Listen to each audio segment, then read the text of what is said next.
Vou conversar com você, pequena. Como é seu nome? Como? Nina. Oi, Nina. Tudo bom? Nina, eu queria fazer uma pergunta para você. O que é maior, o Sol ou a Lua? Qual é o que é maior? O Sol. Qual é o que tem um brilho muito bonito dentro dele? O Sol ou a Lua? A Lua? Mas qual é? Não, tá certo, ela tem um brilho também. Mas você sabia que a Lua, ela não tem um brilho que vem dela mesma? Você sabe de onde é que vem o brilho da Lua? Vem da luz do Sol. É. A luz do Sol bate bem forte na Lua e a Lua fica brilhando, uma luz muito bonita, não é? As estrelas também piscam, mas o brilho da Lua é um brilho da luz que vem do Sol.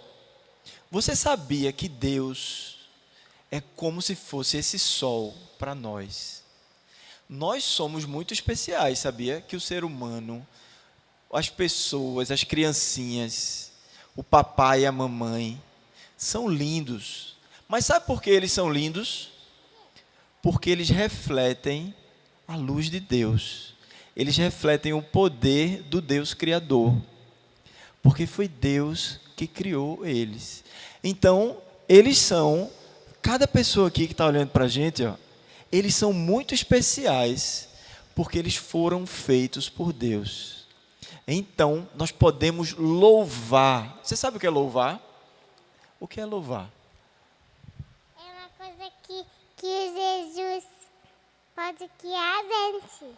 Olha, é uma coisa que Jesus, alguma coisa que eu não entendi, mas realmente é algo que Jesus coloca dentro da gente. E quando a gente vê que Jesus é tão grande, assim como o sol brilha bem muito, nós também louvamos a Jesus. E quando a gente vê que Jesus foi o que fez a gente também louva, a gente canta. Você canta as musiquinhas que a gente toca aqui no culto, você canta? Muito bem. Por que você canta? Porque eu amo a música. Porque eu amo a música. E muito mais, porque você ama a Jesus que fez a música. Tá bom? Vamos orar? Você quer orar? Quer? Vamos nós juntos. Nós dois, pronto. Papai do céu, muito obrigado Cada por este dia. dia Fala o nosso coração são através da tua palavra. palavras. Em nome de Jesus. Jesus. Amém. Amém. Amém. Deus te abençoe. Você pode voltar, agora tem que ter cuidado aqui.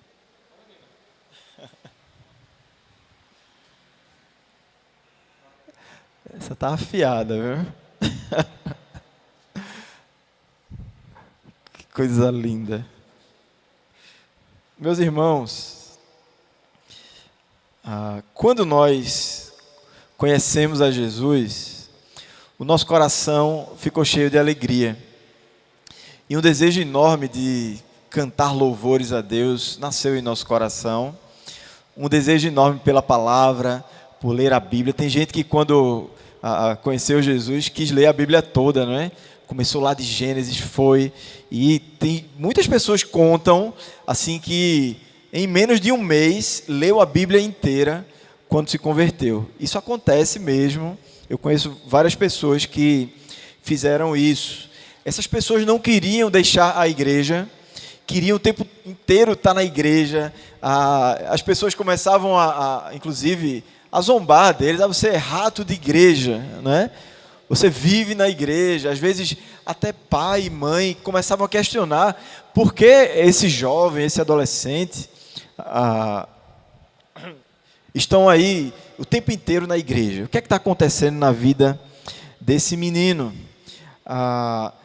Contudo, o tempo vai passando e esse ardor que há no nosso coração, ele parece que vai tomando uma outra forma. E a gente logo passa a ter um outro discurso. A gente diz assim: hoje o meu relacionamento com Deus é por compromisso. Eu me relaciono com Deus, eu não sinto mais aquelas coisas que eu sentia no começo, aquele primeiro amor, mas a minha relação com Deus é por compromisso. E não está errado nós nos relacionarmos com Deus pelo compromisso e não sermos guiados apenas por sentimentos. Nós somos guiados por um amor que obedece ao nosso Deus. Logo, eu sou levado a pensar, e quero que você pense junto comigo aqui, que compromisso é esse que nós adquirimos ao longo da nossa caminhada, que nos distanciou de ter um coração que arde pelo nosso Deus? Que espécie de compromisso é esse que faz com que os nossos afetos estejam de fora do relacionamento com o Senhor, e a única coisa que está dentro do relacionamento com o Senhor é a nossa racionalidade, muitas vezes fria, mas os nossos afetos não tem nada a ver com isso. Se Deus nos comprou por inteiro, como é que pode uma área da nossa vida não estar sob o domínio do Espírito Santo? Então, pense comigo. É razoável eu, através da justificativa do compromisso e da obediência, eu não ter mais afetos santos pelo meu Deus? Será que isso é razoável? A minha preocupação é que muitas vezes nós estejamos usando desse argumento e fazendo do compromisso algo que ele não é. Ou seja, vivendo um falso compromisso com o Senhor. Porque, de fato, o verdadeiro compromisso com Deus nos leva a santos afetos pelo nosso Deus. Então, talvez o problema seja que nós não estamos tão compromissados assim, ou tão obedientes assim ao nosso Senhor. Porque se estivéssemos no uso da nossa razão, tão compromissados com o nosso Deus, nós estaríamos mais aos pés do Senhor na leitura da sua palavra, por exemplo. E com a leitura da palavra, Deus aquece o nosso coração. Nós estaríamos mais desenvolvendo uma vida de joelho no chão, uma vida de oração, uma vida de deleite diante da face de Deus em oração, tanto oração individual como oração na igreja, por causa do compromisso racional. E esse compromisso racional, ele iria gerar em nós um santo afeto pelo Senhor e um desejo de cantar louvores ao seu nome de todo o nosso coração. Então, se eu e você usamos o argumento do compromisso para sermos frios na nossa relação com Deus, o que precisa ser revisto é o nosso compromisso. Porque talvez o nosso compromisso ele seja no momento simplesmente um fake, um compromisso que não está tão de acordo com as Escrituras Sagradas. Porque se estivesse, nós teríamos desejo de cantar, de louvar o nome do nosso Deus. Nós teríamos o desejo de estar com Ele. Esses afetos tomariam o nosso coração e nos ajudariam na nossa caminhada de vida cristã. Eu quero convidar você a abrir a palavra de Deus no Salmo 8.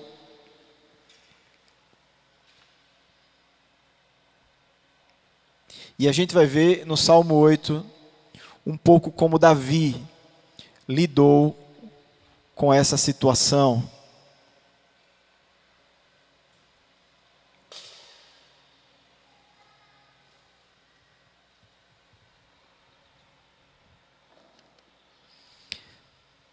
Eu vou ler, os irmãos podem acompanhar silenciosamente.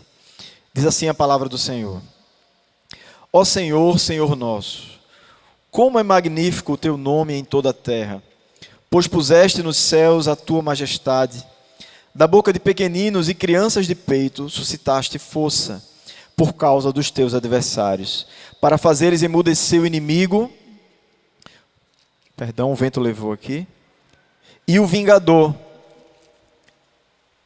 Quando contemplo os teus céus, obra dos teus dedos, e a lua e as estrelas que estabeleceste, que é o homem para que dele te lembres, e o filho do homem para que o visites? Fizeste-o, no entanto, por um pouco menor do que Deus, e de glória e honra o coroaste. Deste-lhe domínio sobre as obras da tua mão, e sob seus pés tudo lhe puseste, ovelhas e bois, todos, e também os animais do campo, aves do céu, os peixes do mar, e tudo que percorre a vereda dos mares. Vamos orar, irmãos. Senhor Deus, diante da tua palavra aberta, te pedimos que o Senhor também abra os nossos corações, para que a gente entenda das tuas maravilhas, para que a gente contemple aquilo que o Senhor tem para falar conosco através da tua palavra. Assim te oramos, Senhor Deus, em nome de Jesus. Amém. Meus irmãos, a pergunta que nós precisamos ouvir é a seguinte: como ter em nossos corações e em nossos lábios louvores ao nosso Deus? Como ter, novamente, em nossos corações o desejo de exaltar o nosso santo e maravilhoso Deus? A partir do capítulo 1, do versículo 1, o salmista Davi, o rei Davi, ele começa dizendo o seguinte: ó Senhor, Senhor nosso, ó Senhor, Senhor nosso. E aqui é necessário que a gente entenda o lugar onde esse salmo está no saltério, ou seja, nesse livro de cânticos que nós chamamos de salmos. Existe a introdução dos salmos no capítulo 1 e no capítulo 2, e existe os próximos salmos até chegar no salmo 7, onde o rei Davi, ele narra a perseguição dos seus adversários, a sua luta, a aflição do seu coração por estar sendo perseguido pelos seus adversários. Até que aqueles que organizaram o saltério colocaram o Salmo 8 nesta ordem de propósito, para dizer que em meio às suas perseguições, Davi encontrou novamente a razão do seu cantar. Ele encontrou novamente dentro do seu coração o desejo pela face de Deus. Ele conseguiu contemplar novamente a grandeza de Deus e a graça de Deus dignificando o ser humano. Quando Davi novamente encontra-se com a face do Senhor, ele canta louvores ao seu nome. E algumas razões levam Davi a cantar louvores ao seu nome. A primeira está aqui no versículo 1, quando ele diz: ó Senhor, Senhor nosso. O rei Davi, ele está lembrando de dois nomes sobre os quais Deus é referido nas Escrituras Sagradas. O primeiro nome é Yahvé. É o Deus que fez uma aliança. É o Deus fiel, que fez uma aliança com Abraão, com Isaac, com Jacó, que renova a sua aliança com Moisés, quando ele está ali diante de uma planta que se queimava, que ardia ali aquele fogo, mas ela não era consumida. Já pensou você ver um fogo acendendo sobre uma planta, mas aquela planta não queima? Era Deus manifestando a sua presença graciosa a Moisés. Era ele lembrando da sua aliança e da sua fidelidade. Ou seja, Davi, em meio às suas perseguições, em meio à aflição, ele se lembra: o Deus da aliança é Deus fiel, e Ele é o meu Deus, Ele é o Deus do povo de Israel. Trazendo para nós aqui, Ele é o nosso Deus, irmãos. Ele é o Deus da igreja, ele jamais será infiel à aliança que ele fez. Mas o segundo nome que Davi coloca é Adonai. É um nome que é derivado de Adonai. E Adonai significa Senhor, governante, o dono. Então Davi lembra de duas coisas. Que Deus é o Deus da aliança e é fiel. Mas ele lembra que ele tem um dono. Que a vida dele não está solta, ele não está à deriva, sem saber o que vai acontecer. Ele até não sabia exatamente o que ia acontecer na sua vida, mas ele sabia que o seu dono se responsabilizaria por tudo que acontecesse com ele e com o povo de Israel. Isso trouxe paz ao coração de Davi. Isso fez Davi se alegrar, porque se Deus é o meu Senhor, se tudo está debaixo do governo desse Deus, o meu coração pode se alegrar no Deus que é o meu Senhor. Então, vá colecionando aí na sua memória as razões para louvarmos o nome do nosso Deus. Senhor, Senhor nosso, como é magnífico o teu nome em toda a terra. O rei Davi, contemplando a criação do Senhor, contemplando o seu poder diante das coisas que foram criadas, olhando para os céus, como ele fala abaixo, puseste nos céus a tua majestade, como quem diz, hoje nós olhamos para uma tela de cinema enorme e ali nós contemplamos as coisas que os cineastas produzem. Então naquela época não tinha cinema, não é? Mas havia, e ainda há hoje, algo muito maior do que a tela do cinema. Há toda a criação de Deus. Há um céu maravilhoso que nós podemos olhar durante a noite. Na cidade grande, a gente não consegue ver tantas estrelas assim. Mas quanto mais escuro for o lugar, quando nós olhamos para os céus, mais estrelas nós conseguimos ver. E a gente se maravilha. A gente diz, meu Deus, se o Senhor nos criou aqui na terra, quando eu olho para os céus, eu vejo que o Senhor é maior do que a terra. Eu vejo que o Senhor é maior do que todo o céu, do que todo o universo, porque foi o Senhor quem criou todas essas coisas. Ó Deus, em meio às minhas perseguições, em meio às lutas que eu passo na minha vida, em meio a toda a dor, porque Davi sofria em meio às suas perseguições, mas em meio a tudo isso, eu consigo ver agora que o Senhor é maior, que o Senhor é grande, e o Senhor está acima de todas as coisas. E isso traz alegria ao coração de Davi. Isso resgata o coração de Davi ali do cárcere. E Davi volta a louvar ao nome do Senhor com santos sentimentos, com santos afetos diante de Deus. E ele continua se maravilhando com Deus, versículo 2. Ele diz, da boca de pequeninos e crianças de peito suscitaste força por causa dos teus adversários, para fazeres emudecer, ou como traduz Calvino, pôr em fuga o inimigo e o vingador. Por quê? O rei Davi, ele está maravilhado com o que ele diz nesse versículo 2. Da boca de pequeninos e crianças de peito suscitaste força por causa dos teus adversários. É porque a grande maravilha de tudo isso é que Deus, sendo tão grande, sendo o Criador do universo, Ele poderia contar com a força da sua criação para fazer calar os seus inimigos, para pôr em fuga os inimigos ali de Davi. Mas Ele é tão poderoso, que Ele não precisa contar com a força da sua criação.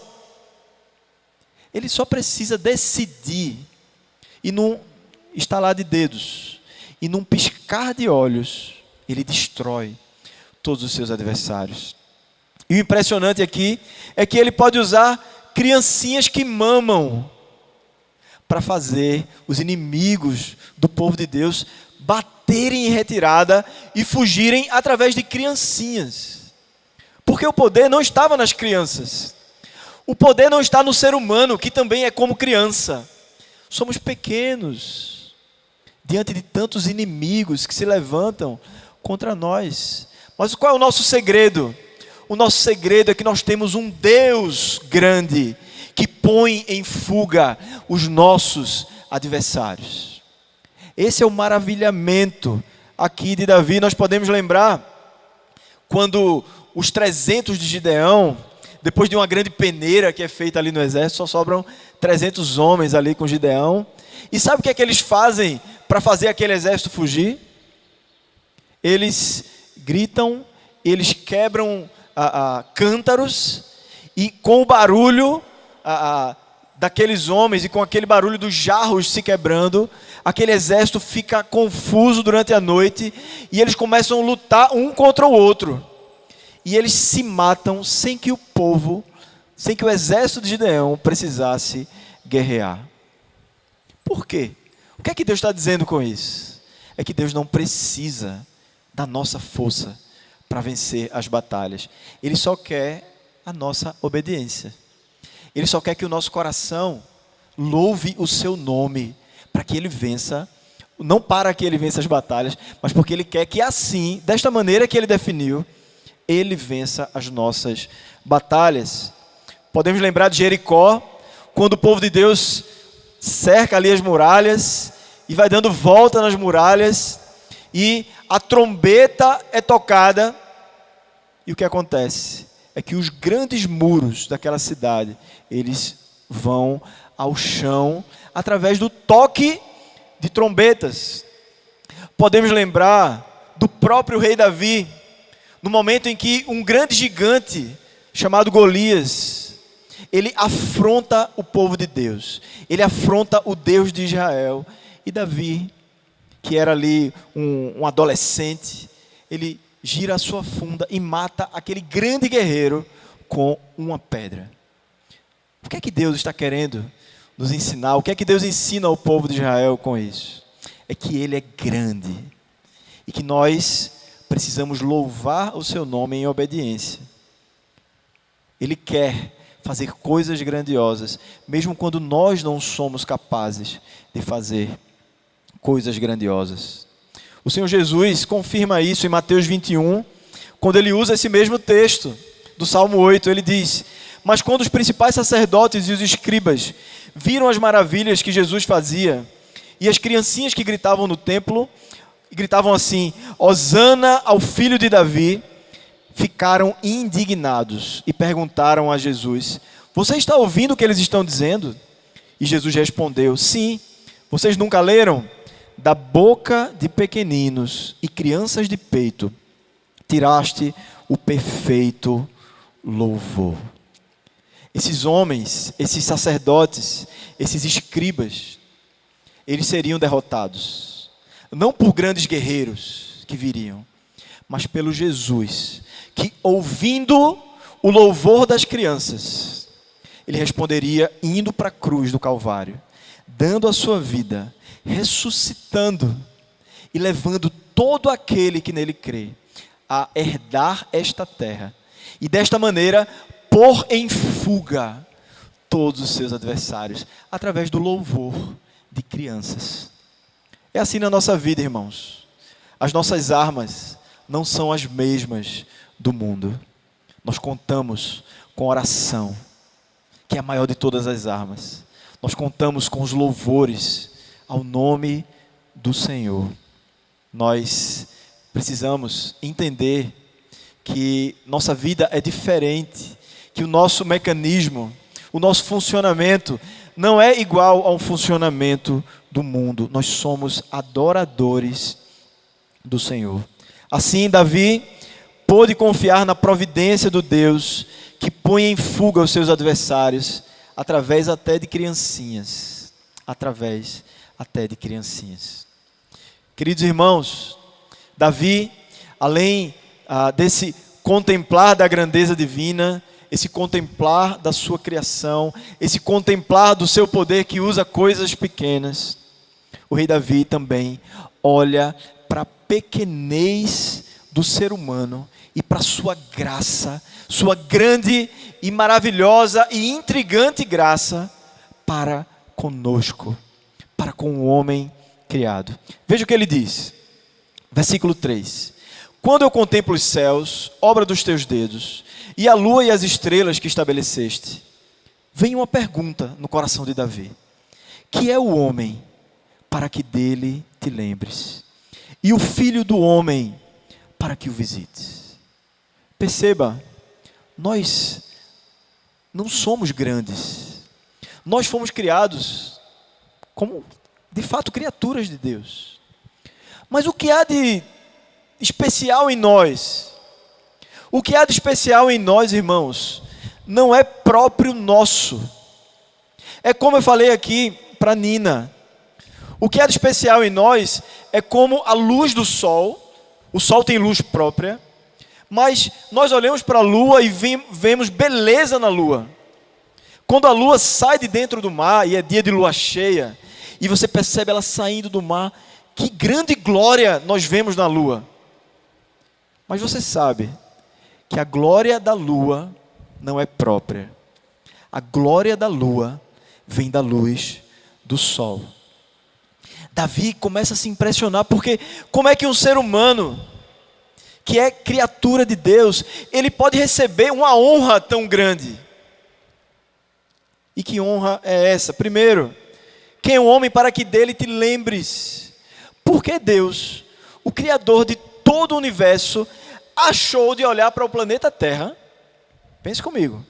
Se você fizer aí uma busca, tem até filmes que falam sobre isso, sobre o tamanho do universo, e você vai reduzindo, ou ampliando a imagem do universo, e a Terra simplesmente some.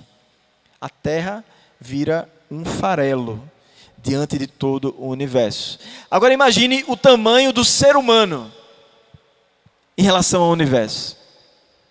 E Deus achou de lembrar de você.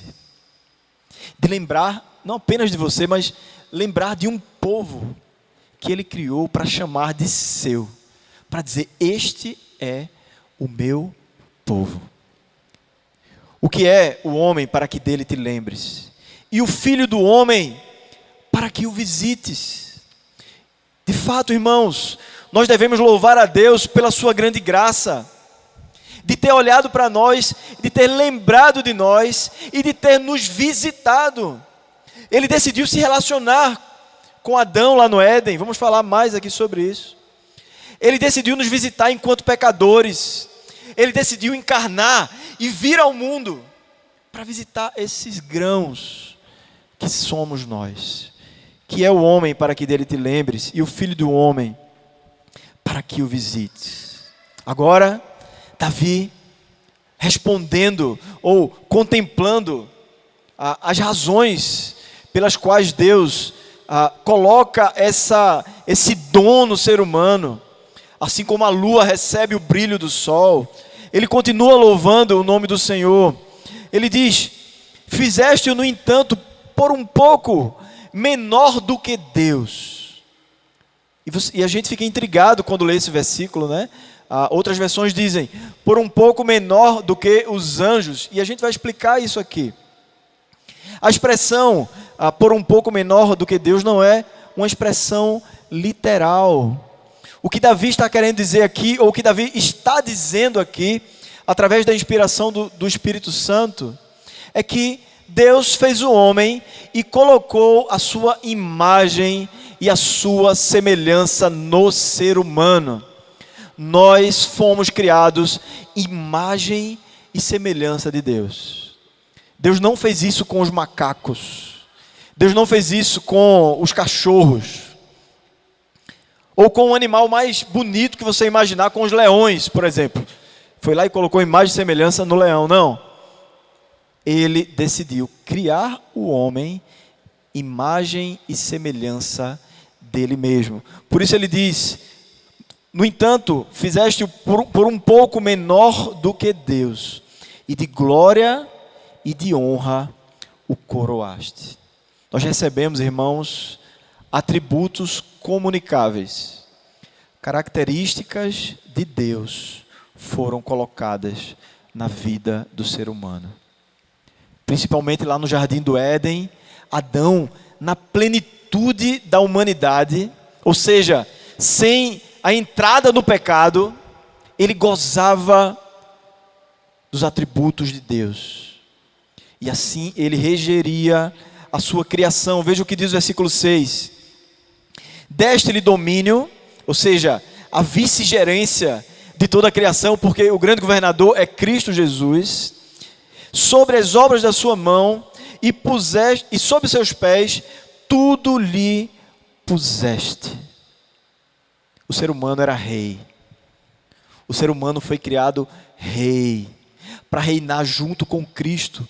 Cristo aparecia todos os dias, na virada do dia, e se comunicava com aquele primeiro casal, e aquele primeiro casal recebia o ensinamento e a instrução do próprio Cristo, e dali eles iriam reger a criação, eles teriam filhos, e toda a humanidade seria uma humanidade de reis, daqueles que adoram ao Senhor, cuidando de toda a criação, cuidando dos relacionamentos, cuidando da adoração, nesse grande templo, que seria todo o planeta Terra, templo do Senhor. Foi assim que Deus criou o ser humano. E Davi, ele está olhando para essa cena, ele está olhando para o domínio do ser humano sobre ovelhas e bois todos, como diz no versículo 7, e também os animais do campo, as aves do céu, os peixes do mar, e tudo que percorre a vereda dos mares. Ele está impressionado como é que Deus, sendo tão grande, põe uma dignidade tão grande também naquele ser humano que ele criou. Nós fomos criados assim, queridos. E Davi, ele se alegra com isso. Ele tem isso como razão para o seu louvor. Mas você pode perguntar, mas e o pecado? E quando o pecado entrou no mundo, o que é que acontece com a imagem de Deus? O que é que acontece com a dignidade do ser humano? Na teologia nós estudamos, os exegetas analisam, a teologia bíblica vai em busca e descobre que a imagem do ser humano, a imagem de Deus, no ser humano, ela não é totalmente perdida, mas ela é muito, extremamente corrompida. Em todos os nossos atos, em todas as nossas faculdades, nós somos abalados por causa da queda, por causa do pecado.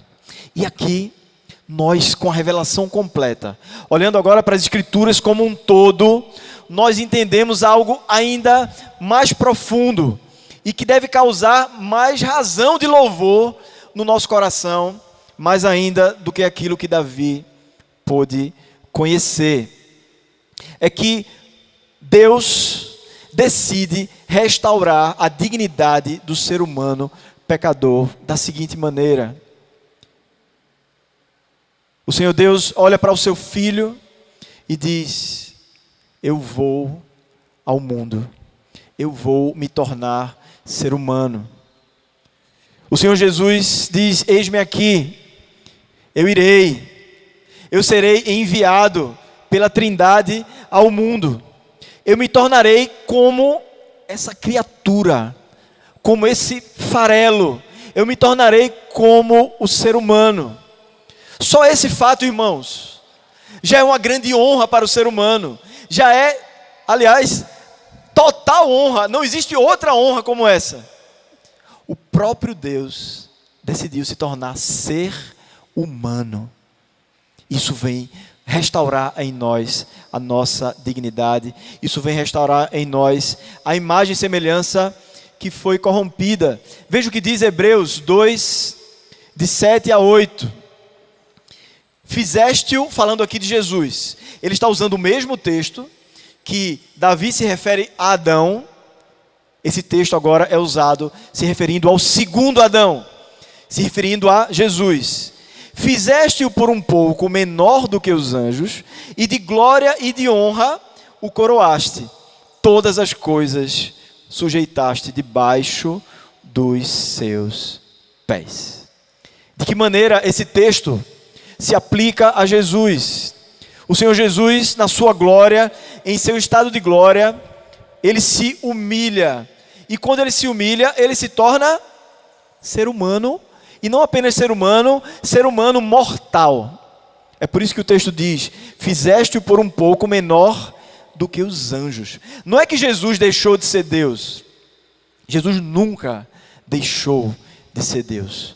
Mas é que na sua humilhação, ele assumiu um corpo mortal. Veja o que Deus está fazendo para alcançar a mim e a você, para alcançar a sua igreja, para alcançar homens indignos com a sua graça.